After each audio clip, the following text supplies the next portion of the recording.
Hey everybody, Hernke here. Welcome back to my channel. Tonight, I'm in Massachusetts. More specifically, Salem, Massachusetts. With my friend, Shari DeBenedetti. Shari. Yes. Very nice to finally meet you. Very nice. Having some hot cocoa and some coffee. And some coffee, yeah. It's a little chilly, That's right. but it's nice out. It's beautiful. It is very nice out. It just Yes. poured a lot of rain down on us. Yes. Thunderstorms, lightning. It was pretty cool. Yeah. But Well, we were inside. We were inside at the time, so it was pretty cool. We were inside a very haunted hotel. Mm-hmm. And thank you for introducing me to that restaurant. It was very good. Good. Really good salmon.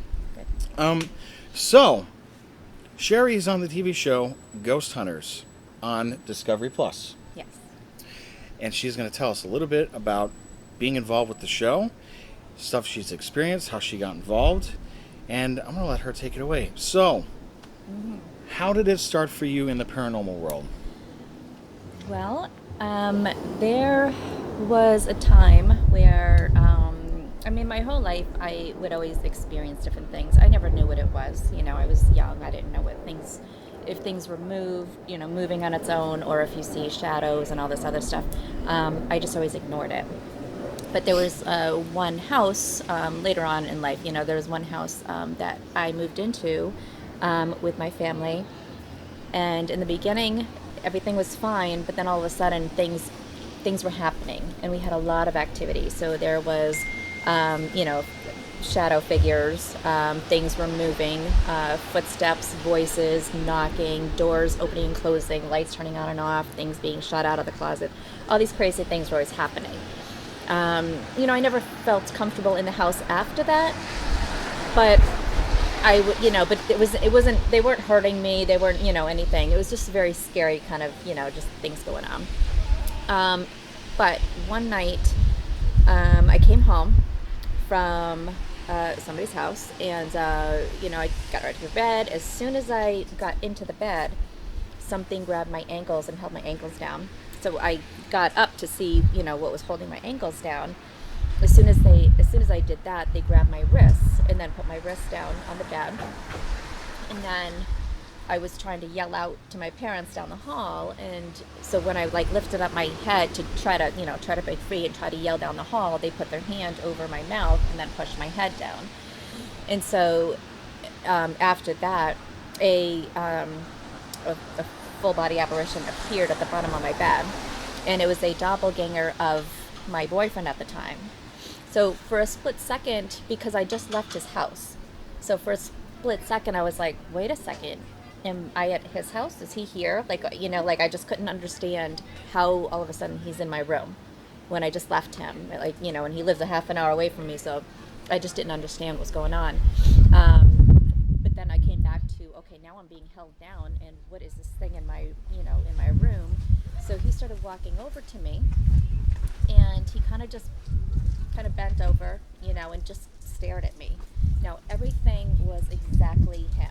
The clothes that he was wearing, his haircut, the body shape, everything was exactly the same, except for his face. His face I couldn't see. It was almost like looking outside in the nighttime in the dark. Like that distant black look. But everything else was the same. So he just stared at me. I have no idea for how long. So, and then he kind of got up, and then he started walking towards the end of the bed, and then the door opened up by itself. He glided out, and then the door shut behind him, and then everything was lifted off of me. So for a long time after that, it was like all the lights were always on, because I didn't I'm not shutting the lights ever, and I always had to have the TV on really loud, because I heard him walking in the carpet, and I also heard, when people when they walk, their thighs, the jeans, that noise, that sound. So I remember hearing that. So I was always like, I don't want to hear that, and so ever since that, I was very nervous. But because of that night is when I said, okay, I need to figure out what's going on. Who and what was that? Is it going to happen again? I'm not sure if anybody's going to get hurt. It didn't hurt me, but is this the beginning of something? Because we Right. had all these other things happening, and now all of a sudden it's getting physical. So it's and it's holding you down, and you can't move, you can't say anything. So it's like I never knew like that type of stuff had this much power, over you. So, but that's what kind of got everything started for me. So it got you curious into the paranormal in a good way and in a bad way, you say? Kind of like a little bit of both. Of like a part of you is like, I want to find out what is on the other side, but the other part of you is like, that was really scary what I just experienced. I wanted to figure out what it could be, and or what it was, and how that could happen, or I didn't know. I mean, I didn't know what it was. In my mind, I'm like, okay, was that a ghost, or what the heck was it? But why did it look like my boyfriend? Right, And so yeah, so many things. And people even said, well, how do you know it wasn't an alien? Well, I don't know. Like, I don't know anything about, I don't know what it was. But unfortunately, I was never able to even like go back to investigate the house, to try to figure out what it was, or if they were trying to say something to me, or trying to hurt me. Like, I have no idea. Unfortunately, I will never know, because I'm never going to go back to the house. And this was, in the 90s. This is a long time ago. So, but that's kind of where I started. So from there is when, I started trying to read as many books as I can, try to talk to as many people as I can. But remember, back then, people didn't normally openly talk about this type of stuff. So it's hard to bring up, so it's more of like, okay, you start with your family and friends, and, you kind of go from there of who you can talk to about it. And, so, I mean, basically throughout the years is, I started researching as much as I can. The internet, again, the 90s, there wasn't, really much of that. So it was very hard to talk about it openly, like it is now. But I found a lot of people. I eventually started feeling more and more comfortable the more I found out about it, or figured out, certain things of other people's stories and things like that. And then I just started actually going to other people's homes. So like friends and family, or friends of family, and all that stuff. I just started going to people's homes, people's businesses, whoever will let me in, and just started to investigate as much as I could. So the more I did that, and the more you experience, the more comfortable you get.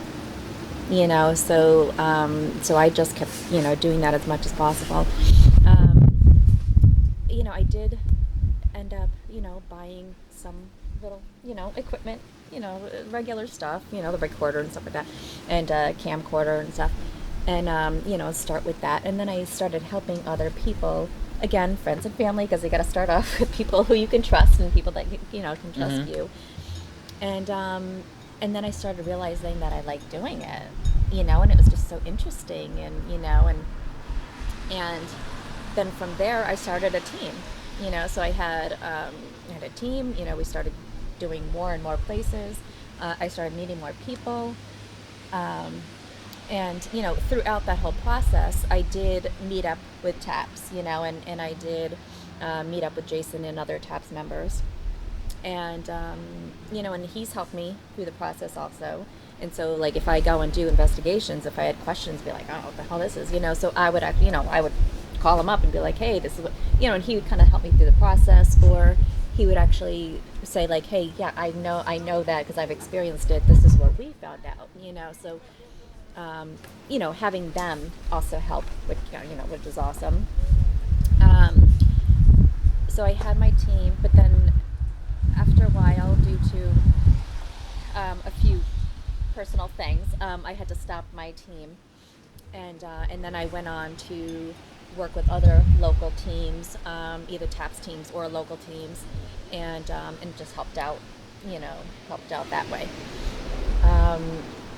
And then, just one day, I'm trying to think. And then, there was a time where, I was, again, just doing, helping out local teams and stuff. And there just happened to be an opening if I wanted to, come on. And, I mean, it's a huge opportunity. Like, who wouldn't, who wouldn't want to do that? So I, so 2014, I started on Ghost Hunters. And I've been there ever since. Well, Ghost Hunters and then Ghost Nation, and now back to Ghost Hunters again. What was your first experience like? Your first house or your first business that you went into? Was it good, bad? One of the homes that I did right in the beginning. So the family that I went to was a woman and her 2 children, and there's a lot of things going on with her son. Her son was like 16 years old, but not too much was going on with the daughter. So, of course we're thinking, okay, well, it has to do something with the son. So we didn't have the daughter in with the investigation, but we actually had the mother and the son in the investigation with us. And we had a lot of stuff going on, a lot of activity. Come to find out, it was the great-grandfather of her son, so her grandfather, that was coming in doing all these things, But it was kind of like he was coming in to kind of warn the child, like, don't do this, don't do that. So basically, it was coming through the recorder saying, so and so is drinking, so and so is drinking. So the kid's sitting there like, kidding me? Like somebody's ratting me out here. What's going on? So he was like really getting nervous and stuff. So basically it came down to he was starting to drink and drive. And unfortunately the great grandfather was an alcoholic.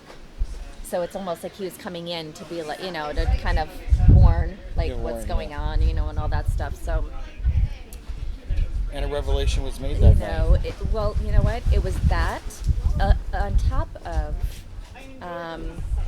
the father. So it was kind of like a 4 generation. So the great grandfather, the father, the mother, and the son.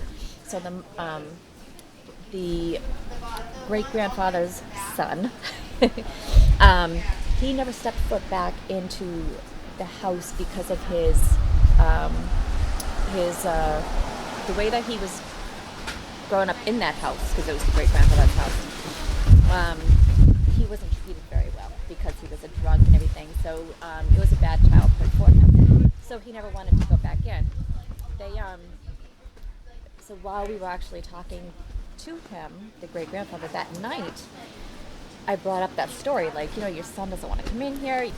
So the other thing is that the father didn't like to go into that house because of his upbringing and all that.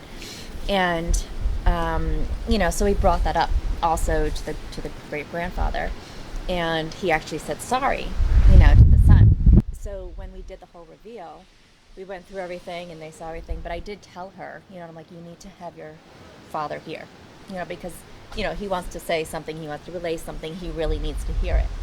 And it took a while to say okay, but he's like, okay, fine, I'll do it. The whole family was there, like we had all chairs set up and everything. He came and everything, and we showed him everything, showed them everything, but we also had him listen to his father actually telling him that he was sorry. So he broke down. So he started crying, and then everybody else started crying, and then of course I see guys crying. I'm like, oh. So So the whole place was just, like crying. But it's just doing that. It just makes you feel so good. Like you helped people out. You figured out what was going on. And all that, and just seeing that. And even for a while after that, we kept in touch, like, how's everything going? How's your son? This and that. And she's always, thank you so much. And so appreciative. And so when you do that, it's awesome. I agree. Awesome, That's sort of how I got involved too, because I wanted to help people out there who were having problems in their house and their business because of all the prior experiences that I've had. I know what they're going through, so I totally get that. Absolutely. So, it's like when going through that experience that I had, I wish that I had somebody to call, and I wish I had somebody, be like, what the heck is going on? And somebody come in and figure out what's going on, and is it going to, so I definitely understand, what they're going through. Absolutely. do some of these families like ask for a blessing over their house after you're done? Not many of them. I mean, whatever they want, I will absolutely do for them. Whatever is going to make you feel comfortable, absolutely. I mean, there's, if you need something, I will make it happen. Yeah. But not too many people really ask for it.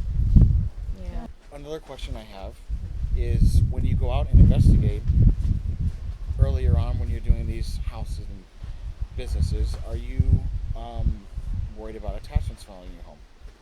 And how do you protect yourself going into these investigations?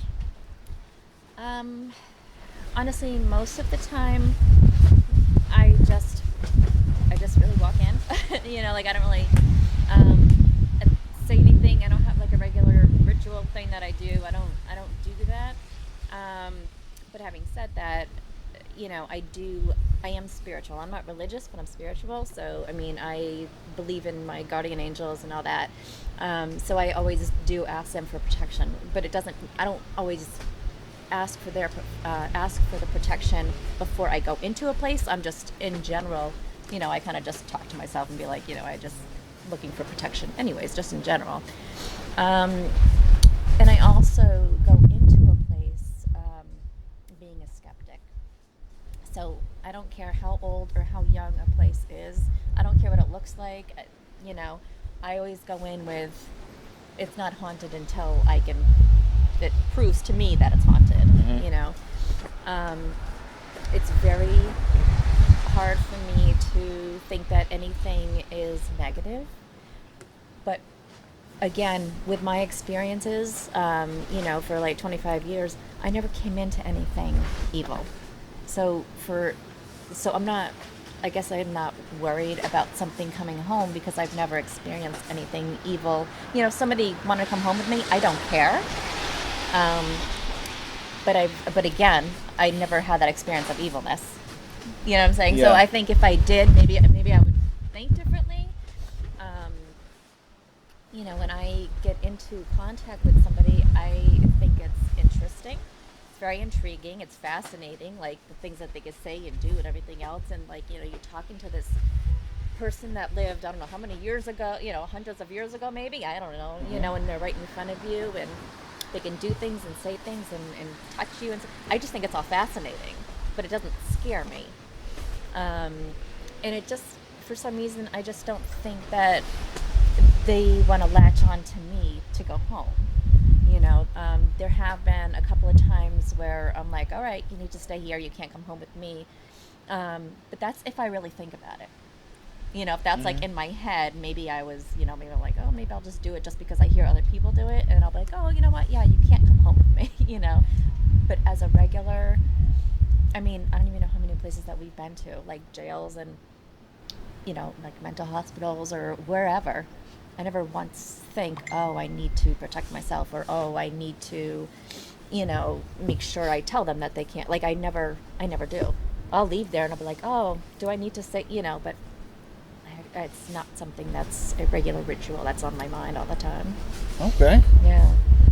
Well, when people hear the term ghost hunters or paranormal investigators, a lot of people automatically jump to the conclusion, oh, Ouija board, seances, and all this stuff. You guys don't do that on your show. You use really awesome equipment, and you're very respectful. You don't provoke, because a lot of other shows, they do provoking. Yeah. And that's one reason why my wife really loves to watch your show. She's like, I love watching them because they're very respectful at all the places they investigate, as it should be. Yeah. Do you have any equipment that you'd like to show me that you like to use? A REM pod. There's a lot of things that I like to use. Just like the regular recorder. Thermal cameras, I love thermal cameras. But this little guy's always, I absolutely love it because, you can use a couple of them at the same time in different directions, and say, hey, can you touch the one over there on the stairs, and then that'll go off, and then, hey, can you do the one upstairs, you know what I'm saying, and have them do different things, and then, or if there's like a green light, do the green light for yes and the red light for no, and just do all these different things. But you have to teach them how to use it. But Yeah. once you teach them, and once you actually get somebody that actually wants to talk to you, they can work amazing, and then get all the answers, that you're looking for. There are a lot of other things that are out there that there's a lot of false, what is it? False positives. Sorry, there's False a lot positives. of Yeah. there's a lot of false positives and a lot of false negatives with a lot of these things that are out there that people use. So it's kind of hard to, we don't really like using a lot of that stuff.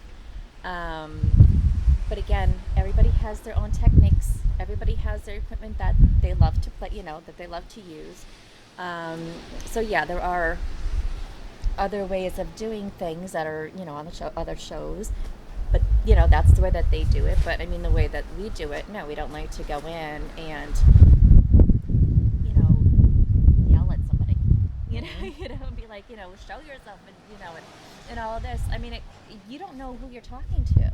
What if you're talking to, like, a little girl or like, somebody's grandmother? You know what I'm saying? Like, why would you just go in? You're not going to go into somebody's house and just start yelling at them. Like, I don't understand why, they do that. But... no, we don't do that. That's good. Yeah. Because that definitely can open up doors for trouble. Yeah. I think. Yeah, it's not necessary. No. No. So you use this a lot on their show, and you like using the thermal camera. What's the most interesting thing that you've seen on the thermal camera to date on one of your investigations with ghost hunters?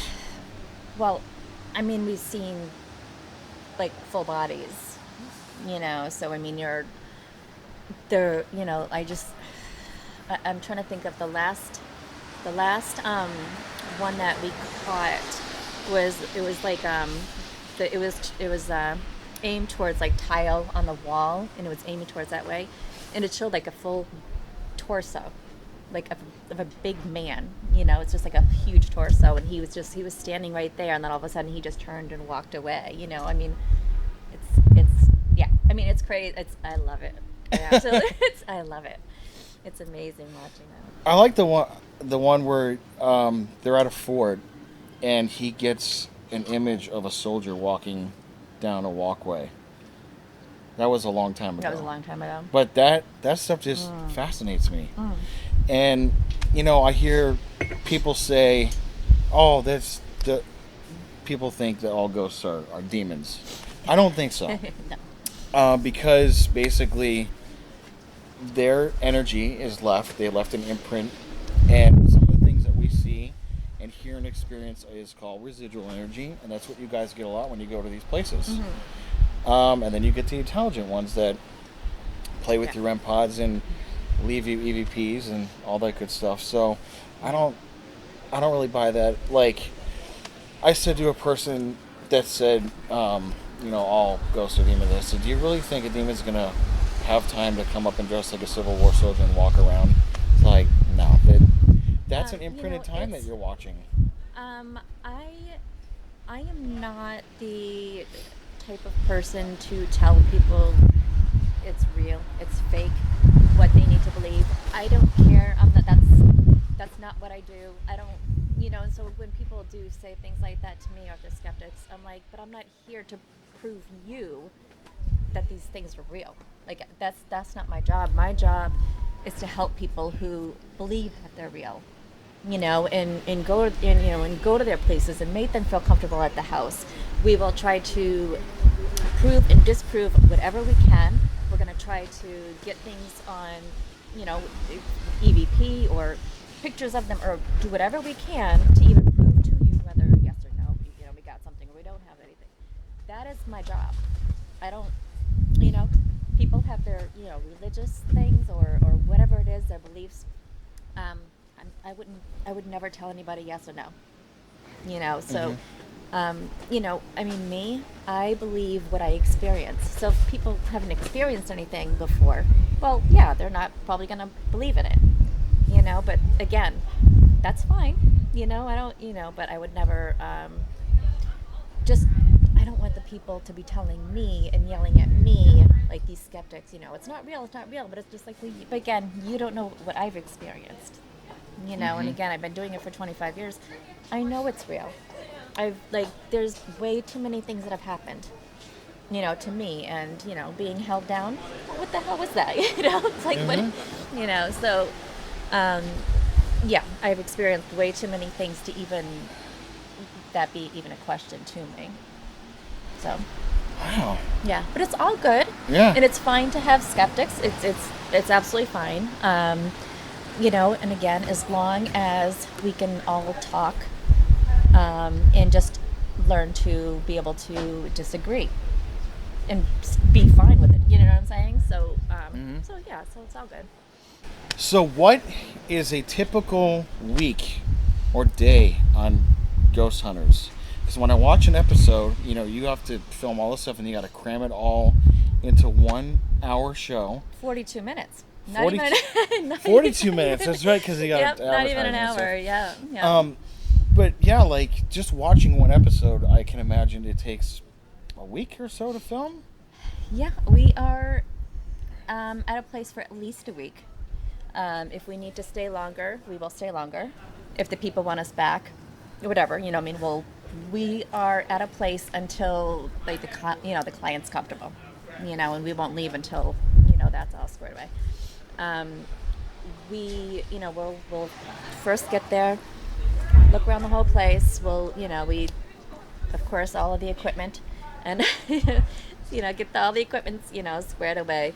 Try to figure out what all the the claims are, and then that's where we set up all of our cameras, and just kind of go from there. And then we'll do our investigating, and and then a couple of days, we'll do as much research as we can. So whether, going to historical places, museums, or libraries, or do whatever we can to try to figure out the history of the property and the building, and getting all like death records and doing all of that stuff.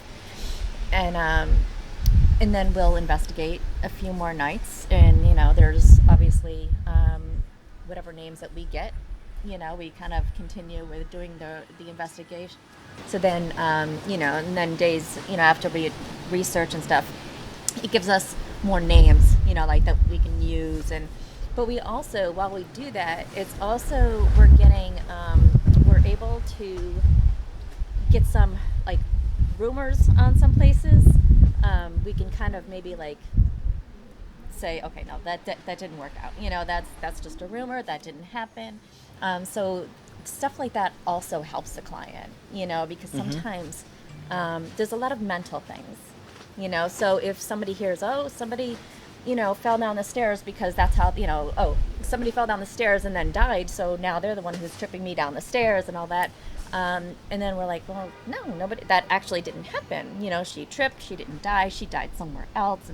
And so now mentally she's like, oh, okay, so it was just me tripping. It wasn't the lady trying to go after me, pushing me down the stairs, So, yeah. I mean, things like that help a lot also. And then towards the end of the week is us, going through all the equipment, which is hours and hours, that, even like running through the whole night. So we have to go through all of that stuff. And then just coming up with whatever we can, and then seeing the client, and hopefully they'll be okay with whatever we found. If not, we'll ask, what would you like us to do? Do you want it blessed? Or do you want us to stay here a little longer? Do you want us to continue with whatever the issue is, So again, we're there for the client. So we're doing whatever they want us to do. And I imagine there's hours and hours and hours of footage of stuff that doesn't happen, but then there's stuff that does happen that doesn't make the episodes too. Unfortunately. Because there's, again, like there's hours, because those DVR cameras, they're going all night long.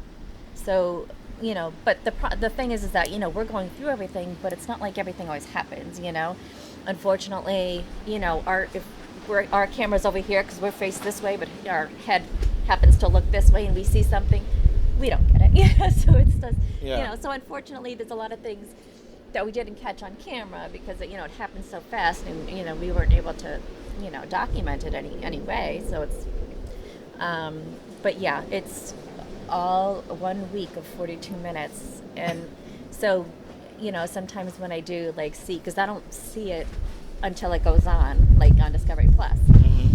So a lot of times I'm like, oh yeah, I remember that place, and that's when this and this happened, but it didn't make the cut because there was like all these other things going on. So but I remember like, oh yeah, it didn't, but it happens. And I noticed too the episodes where there's not a lot of stuff that happens, those are usually like the shorter ones, and then you break it up into like a two-parter where you go to another place, right? Yeah, well, that was the old Okay. the old Ghost Hunters. Yeah, I mean these are pretty much all. I don't know if I'm saying 1 hour or 42 minutes, but they're all like the 1 hour show. Like, Yeah. Yeah. The places this season, we went to a lot of big places. And there's a lot of people that I can't mention, but we have a lot of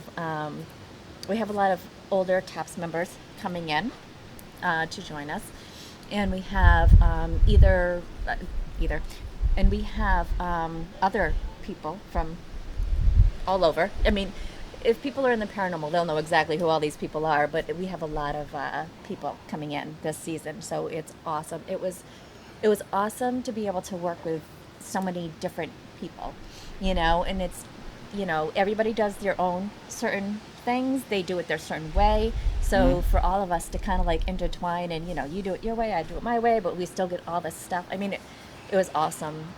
This is probably the most, I want to say the most fun and the most activity from a season that I've like experienced.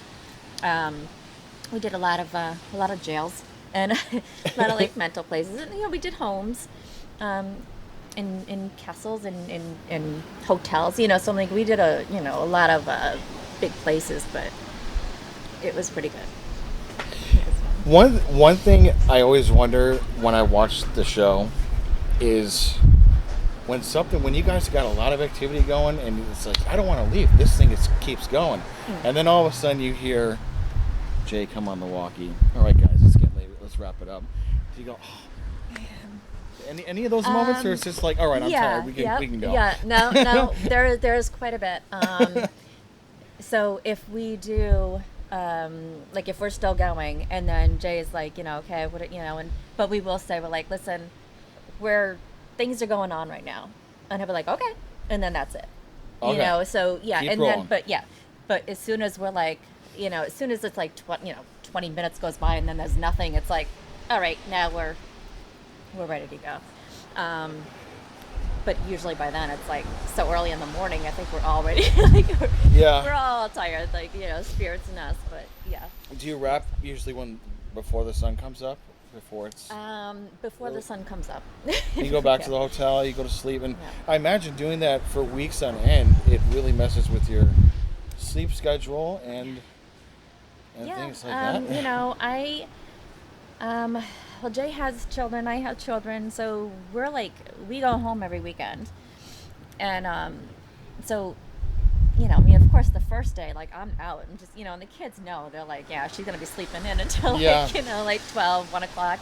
But I mean, I try to catch up, but then I don't want to change it too much because I'm just going to go right back into, the nightly sleep.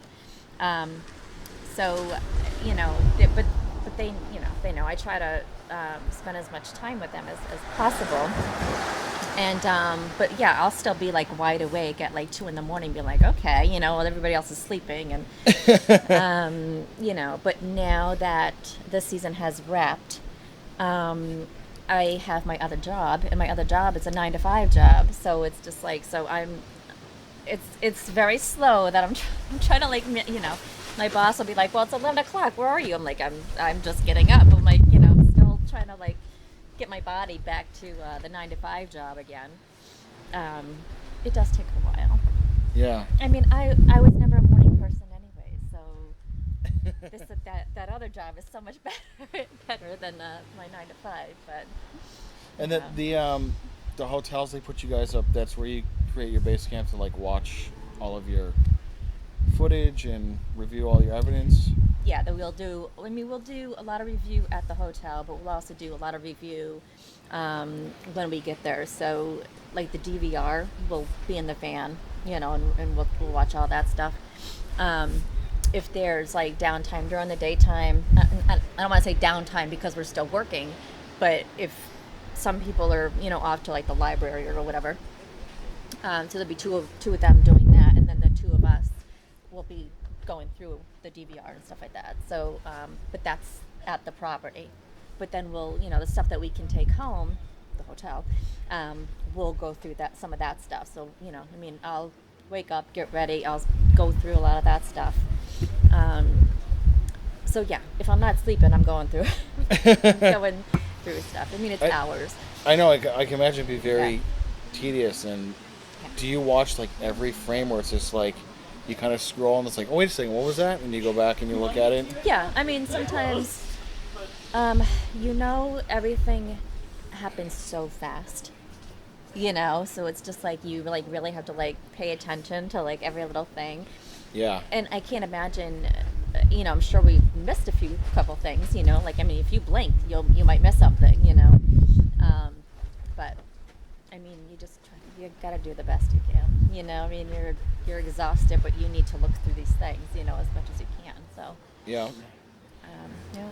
And then when you're sitting at, I want to say, is it Video Village? Is that what you guys call it? When the guys go out and investigate, you're sitting in front of all these monitors watching. Center Command. Like there we Video go. Village. Well, Video Village is what we call it in Hollywood. We call it Video Village. No. We got all the monitors, but okay, Center Command. Center Command. Yeah. She is the center commander at the command station. That I am. Right at the helm. Does anything happen while you're watching these monitors, but in the room that you're sitting in? Well, on the other show, our center command used to be like in a room in the like on the property. Being on Ghost Hunters, we're back in the van. So, there actually, now that I think about it, there was a place that we were, and we actually had, I'm trying to think, there was stuff going on inside, but even when I was outside in the back of the van, I felt like there's things happening to me. And it was like somebody was like tapping on my head. It was like they were doing stuff to like the back of me, like playing with my the walkie, and stuff like that. So like weird things were going on. What the hell is going on? Like what, like all these strange things. Actually, the first time it was actually the same property. The first thing happened inside the van because I thought somebody was in back of me. Nobody was in back of me. That was weird. And then there was like 2 or 3 other times that was outside the van, right in the back, and things kept happening. I was like, what the hell is going? Like, what is going on? There's too many things to like say. Okay, there's nothing. Because things kept happening. But I do, we do find some things on the monitor. So when people are in there and watching the monitor, things are happening. So I mean, you're walking down to them like, hey, go here, go there. What's going on? What's going on back of you? And all of that stuff. So we've actually found some cool stuff even just doing that. And nobody would have known. I mean, you could do it right then and there, and it's awesome to investigate right then and there when it's happening, because if we saw that later, then it's harder to like disprove, debunk, and all that other stuff like a day or two later. So it was good that you're doing like it happened right then and there. Let's try to figure it out there, right there. No, nobody's in there. Nobody's snuck in there. Just things like that. So it's always good to have somebody in center command. That's right, holding down the fort. Absolutely. But then you're like, I want to go out there too. So you guys switch off. Yeah, but you know what? We're there investigating 3-4 nights, okay, for hours at a time, and we're always switching off team by team. So it's either I'm with Dave, I'm with Steve, I'm with Jay, or whoever else is in. for that night, I'll investigate with them. So we all we all get in there quite a few times, so it works out. That's good. Yeah. And how many states have you guys hit up so far? Oh my God. Well, the boys hit every state. I mean, so this is season 14, even though those other 2 years, but we, had Ghost Nation. So they've been on the road for all those years. So yeah, they've hit every state. Me, no. I still have, I still got a lot of check marks to do before I hit every state, but definitely want to get there. You'll get there. I hope You will. so. You got to come out I to hope the. so. You're Went to inching your West way out to the Coast. West Coast, right? You're inching your way out there. Yes. Yes. Well, my only West Coast right now is Vegas. It's You're not getting- investigating, but You're getting closer. Yeah. You are. Yeah. Do you have any advice that you would like to share with the audience? Anybody that's like curious about ghost hunting, that wants to get into it, just something in general that you'd like to tell them? Know the reason why you want to get behind it. Is it because you want to help people? Is it because you just want to know what's out there, or are there ghosts and spirits and all that stuff? So first, know what you want to do with that way. If you want to start helping people, you need to experience as much as you can, and talk to as many people as you can. Don't just start off your own team, go into a team and see how they do it. But you also have to like how they do it, because there's a lot of teams that I've worked with. Some people I don't like how they do it, so I couldn't stay with the team because I didn't like how one or two people did it. You know what I'm saying? So I wouldn't, always make sure that you're comfortable doing what you're doing. If you want to just do it for fun, absolutely do it for fun. I love going to places just to see if I can get in touch with somebody, and just talk to them and stuff. And it's, and it's fun. But again, be respectful. Mm-hmm. There's no reason why anybody needs to be disrespectful to anybody, and treat the other side like you're treating somebody who's living. If you do it for helping people, you have to really learn to talk to people, and be very respected to them. There's, unfortunately, you have to be very careful talking to the living. So it sounds weird, but you have to be very careful, because sometimes you're talking to people that are medicated, or maybe that should be medicated. They're alcoholics, or they're drug addicts, or whatever whatever personal issue that they've got going on. They think that things are going on because they're under the influence of something. Mm-hmm. You have to be careful of that too. So, if you think you're going to start a team, never go into a place by yourself. Always have people with you. And you have to be careful of the living. And just do your job. And, they're looking to you for answers. They're asking you for help. So never, scream and run out of the house and be like, nope, sorry. That's too much, and leave. You can't do that. So have as much experience that you can, so you feel comfortable into going into place and see it through. And if you can't see it through, have other people help you. You never want to leave that person alone. And just say, what, this is too much. I can't, I'm not going to do. No, don't ever say. Just say, what, I'm going to have somebody else in helping me to try to figure out what's going on, and make that person comfortable,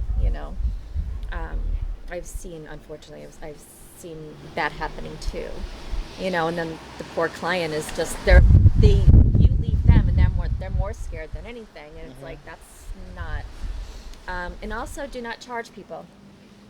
Number one rule, do not charge people. It should be totally free. It's you, it's your time, it's a lot of time. It takes a lot of time to do one claim. and doing it the right way. But again, if you just want to go out and ghost hunt and have fun, have at it. But, again, no matter what you're doing it for, just be respectful. Very well said. Yeah. Very well said. And get yourself some good equipment as well. Yeah. Yes. It can be a very expensive hobby to invest in.